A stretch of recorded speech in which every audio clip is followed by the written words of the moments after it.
আসসালামু আলাইকুম, আপনাদেরকে আবারও স্বাগতম জানাচ্ছি কৃষিভিত্তিক আজকের এই পর্বে। আপনারা দেখতে পাচ্ছেন মূলত ভিয়েতনামের যে খাটো জাতের নারকেল গাছ, সেগুলো মূলত এখন শীতকাল, একটু পরিচর্যা চলছে। কয়েক মাস ধরে পরিচর্যা হয়নি, আপনারা দেখতে পাচ্ছেন, যার জন্যই মূলত সমস্ত গাছগুলো,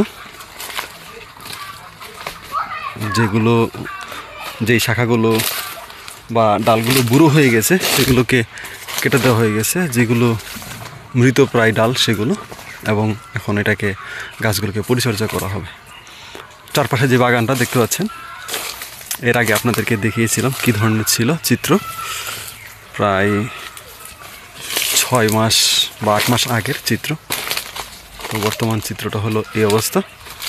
তো এখন আশেপাশে আরও সুন্দর করে পরিচর্যা হবে এবং এটাকে দুই পাশ দিয়ে একটু নালা করে দেওয়া হবে। নালা বলতে 2 ফুট করে খাল, যেন পানি দেওয়া যায় পর্যাপ্ত, কারণ শীতকালে আপনারা জানেন যে পানি একদম থাকে না।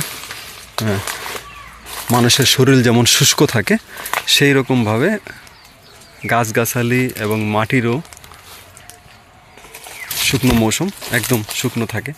আপনারা মাটির অবস্থা দেখলে বুঝতে পারবেন কেমন, কারণ শীতকালে বৃষ্টিপাত হয় না, সূর্যের আলো কম হয়, যার ফলে এই ধরনের অবস্থা হয়। তো যাই হোক, মোটামুটি গাছগুলো আপনারা দেখতে পাচ্ছেন যে প্রচুর শাখা প্রশাখা, মানে ডাল কাটা হয়েছে।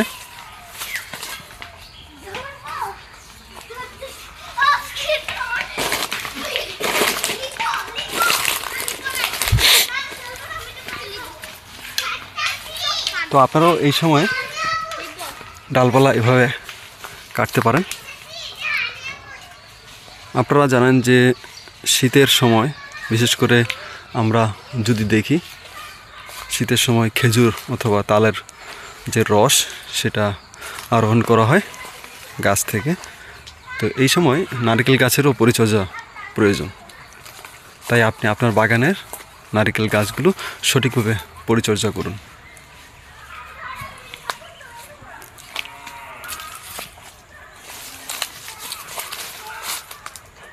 তো এটা হলো যেই চিত্র আপনাদেরকে দেখালাম। পরবর্তীতে একদম সম্পূর্ণ পরিষ্কার হলে, পরিচর্যা হলে, তখন আবারও অন্য আরেকটি ভিডিও নিয়ে আপনাদের সামনে হাজির হব।